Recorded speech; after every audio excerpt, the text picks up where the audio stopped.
Dan berikutnya kita beralih untuk melihat apakah yang seharusnya kita berikan tumpuan dalam tahun 2024, antara lain ucapan dan perutusan khas daripada Perdana Menteri Datuk Seri Anwar Ibrahim mengajak rakyat Malaysia untuk terus mengekalkan perpaduan dan ia harus kekal harmoni dalam hubungan kita dalam negara yang berbilang kaum dan agama. Untuk itu kita bersama-sama dengan Profesor Datuk Dr. Siva Murugan Pandian, pengasis politik daripada Universiti Sains Malaysia USM. Terima kasih Prof bersama kami di waktu ini. Dan Prof, mungkin kita mulakan dahulu. Bagaimana Prof melihat pesanan dan juga keputusan daripada Perdana Menteri berkaitan dengan perpaduan, dan adakah perpaduan dalam negara akan terus mengukuh untuk tahun hadapan, memandangkan kita juga harus turut mengakui bahawa adanya sedikit perselisihan dalam hal politik, Prof? Ya, kalau kita perhatikan bahawa keputusan kali ini bertujuan untuk melihat bagaimana beliau sebagai seorang negarawan, sebagai sosok yang menjadi pentadbir negara dan juga menjadi ketua kerajaan, mahu memastikan perpaduan tidak tergugat ataupun terencat disebabkan oleh apa saja perubahan ataupun pembaruan yang sedang berlaku. Perpaduan dianggap menjadi tunjang besar dalam usaha untuk mempertahankan kestabilan politik dan juga pertumbuhan serta merancakkan semula ekonomi dan juga pengstrukturan dan penginstitusian ke atas sektor sosial yang penting perlu dilakukan bagi beliau. Beliau melihat bahawa kemaslahatan, kebajikan, kesejahteraan itu lebih penting daripada data-data ataupun capaian yang memberikan satu gambaran dari segi luaran agak baik, tetapi dari segi dalaman perlu diperkukuhkan dan juga dimantapkan. Barangkali beliau mahu melihat pasukan yang telah beliau bina di bawah kabinet beliau mampu untuk memastikan kita mempertahankan kerencapan kepelbagaian keanekaragaman yang berentasi Semenanjung, Sabah dan Sarawak itu tidak akan tergugat sama sekali disebabkan oleh pengurusan persepsi. Malahan kita lihat isu yang kerap dimainkan berkaitan dengan isu agama, ras, etnik itu mahu diminimalkan, diredakan supaya itu tidak sama sekali mempengaruhi perjalanan dan juga aspirasi kedudukan negara. Dan Prof, seperti mana kita tahu ketika ini pelbagai usaha seharusnya digerakkan oleh kerajaan, dan bagaimana Prof melihat apa yang harus diberikan tumpuan oleh Kementerian Perpaduan Negara yang diterajui oleh Datuk Seri Aaron Agung untuk tahun 2024? Apa tumpuannya, Prof?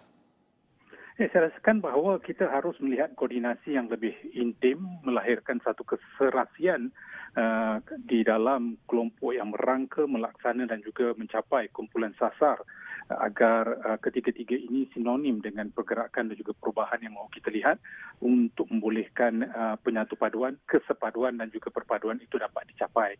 Kita tahu perpaduan itu memerlukan pengorbanan dan juga kompromi, dan ini juga memerlukan pelbagai aktiviti program yang perlu dipertingkatkan dan juga bagaimana kita mampu untuk membolehkan konsep madani yang melihat kepada soal yakin, hormat dan juga soal keihsanan berdasarkan kepada nilai kemanusiaan walaupun daripada mana-mana agama ataupun etnik itu dapat diperkukuhkan. Bagi saya, 3 nilai besar yang perlu kita angkat iaitu faham, hormat, terima. Jika dapat diperkukuhkan dalam jati diri setiap warga Malaysia, maka itulah wajah Malaysia yang mahu kita capai, kita realisasikan.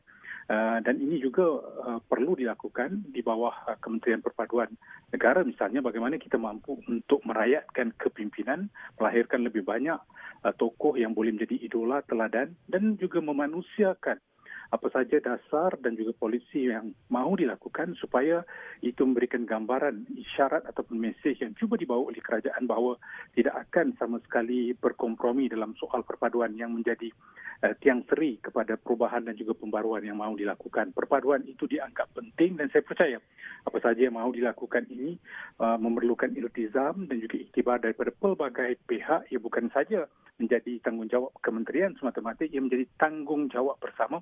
Sudah pasti pelbagai ejen sosialisasi perlu memainkan peranan mereka. Ia bermula daripada keluarga dan juga institusi pendidikan baik sekolah maupun universiti, media secara berterusan mempamir kekuatan dari sudut capaian maklumat, informasi yang mahu direalisasikan. Tapi waktu yang sama kita juga mahu melihat pemimpin menjadi contoh, menjadi pemimpin yang budiman dari segi budi bicara, dari segi akal budinya, budi bahasanya, supaya itu menjadi petunjuk kepada masyarakat secara amnya.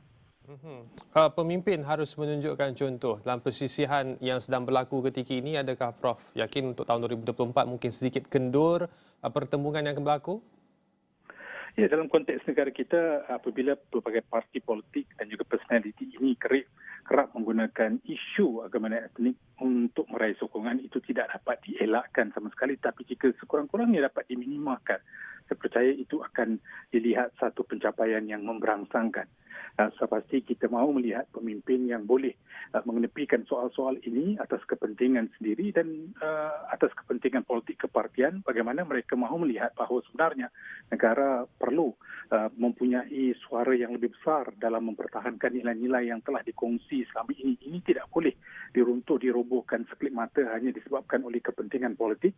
Itu harus ada kesedaran dalam kalangan pemimpin supaya mereka yang memerhati di luar juga tahu bahawa pemimpin itu sendiri sudah bersedia untuk berkorban dan berkompromi, maka masyarakat ataupun penyokongnya juga harus tidak terlalu taksub dengan ideologi ataupun fahaman politik, tetapi bersedia untuk bergerak ke hadapan bersama. Walaupun dalam konteks berada pada tahap kerajaan ataupun pembangkang, ada persetujuan yang boleh kita capai, di situlah yang akan menguji tahap kematangan kita. Jadi pemimpin saya rasakan bahawa harus lebih ramai keluar, menyuarakan pandangan yang bersifat rasional, praktikal, menjunjung ketinggian yang sudah wujud dalam perlembagaan dan rukun negara. Kedua-dua dokumen ini menjadi petunjuk besar secara legit kepada apa yang sedang berlaku kepada konteks negara kita. Kita boleh mempunyai perbezaan dari sudut pandangan politik, tetapi itu tidak boleh memisahkan ataupun menjadi bucu kepada penghalang